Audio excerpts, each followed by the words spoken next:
we have some breaking news for you. A jet carrying a three-time champion Russian ice hockey team has crashed near the runway in the town of Yaroslavl. It's 270 kilometers northeast of Moscow. Now, the latest information that we're getting is that there are only 2 survivors among the 42 people who were on board. Well, we do have a correspondent in Yaroslavl, Anisa Nawe, for us, but we're still trying to establish connection. In the meantime, let's cross over to my colleague here. Kate Partridge is with me. This is certainly not good news. It's certainly bad news for the sporting world. What can you tell us about the team that was on board? It's, as we know, it's a Yaroslavl Lokomotiv team. As far as we know, yes, it's Yaroslavl Lokomotiv, the team, which is a powerhouse from the KHL, from the Continental Hockey League. And from what we gather, it's their team plane that was taking off from their local airport. It was flying to the Belarusian capital of Minsk to play Dynamo Minsk in one of their opening games of the season, which was tomorrow.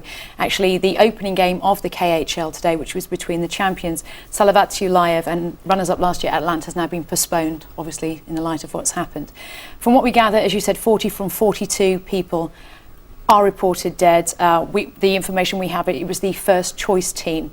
Obviously we don't have names, but we do have an idea that probably there may be among 8 different nationalities, international players amongst that team that was on board. And the youngest was 20, as we hear. The latest reports we're getting was the youngest player was 20 years old. Okay, yes. But this isn't really the first, it's a tragedy, and it isn't the first in the sporting world, unfortunately. Unfortunately not. We've managed to look through, I mean, there are some unfortunately famous incidents of air crashes that have decimated football teams. The most famous one that comes to mind as a football reporter was for Manchester United in 1958 with the Busby Babes coming back from a European game, and that's where 8 tragically young players died, and the coach was injured and then survived.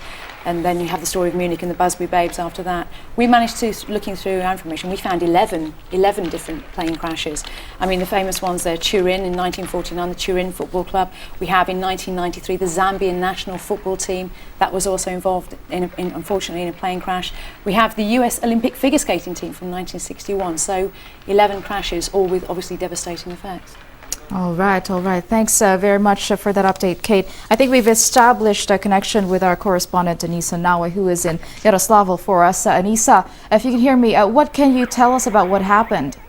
Well, we've just got to about a kilometer away from the crash site. You can probably hear the ambulances and fire trucks making their way to where it happened, just outside of Yaroslavl, where this international global policy forum is taking place.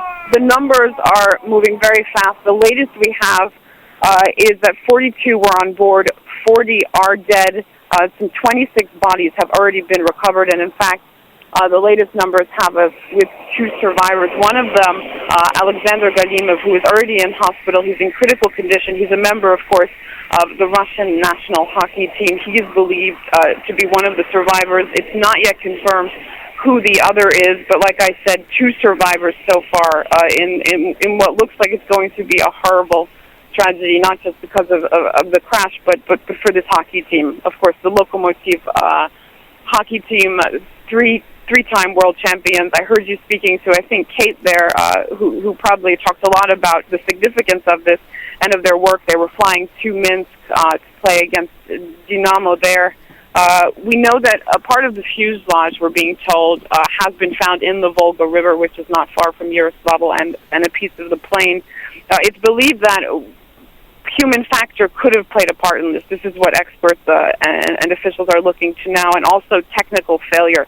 It was a Yak-42 plane, which is considered to be pretty reliable, but there has been several crashes and problems with the plane in the last 10 years or so. So that's probably going to be something that investigators are looking into. It's always, when you have crashes like this, human factor is usually the first thing that investigators begin to look into, and the people that we've had a chance to speak to here seem to think that could have been the problem.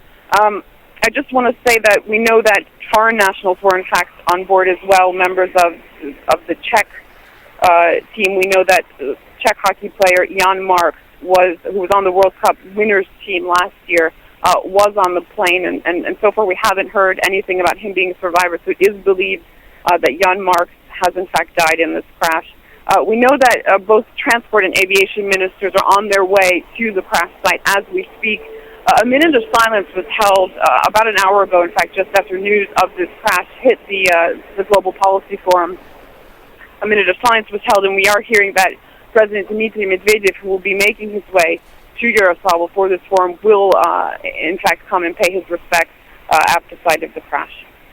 Okay, thanks very much for that, Anissa. Certainly can hear the activity in the background. Again, thanks, Anissa Nawe, there live from Yaroslavl.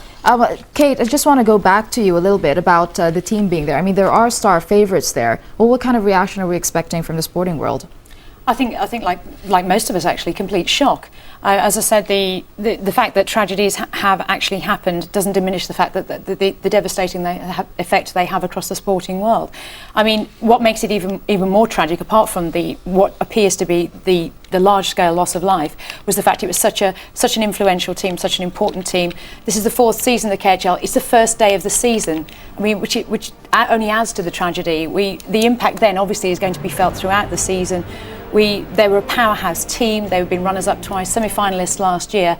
It is total shock, and obviously the initial game that we were going to have today, as I say, between the champions and the runners-up, that was a replay of the final. Yeah, you're right, and impacting the season. So, do we have any more information, or still we don't have any more about how it's going to progress? Well, literally, that's all we know so far from the league, is that they have suspended the first game, because with reports just coming through, we don't know yet how it impacts on the schedule or anything else at the moment. All right, thanks very much for that update. Kate Partridge there for us.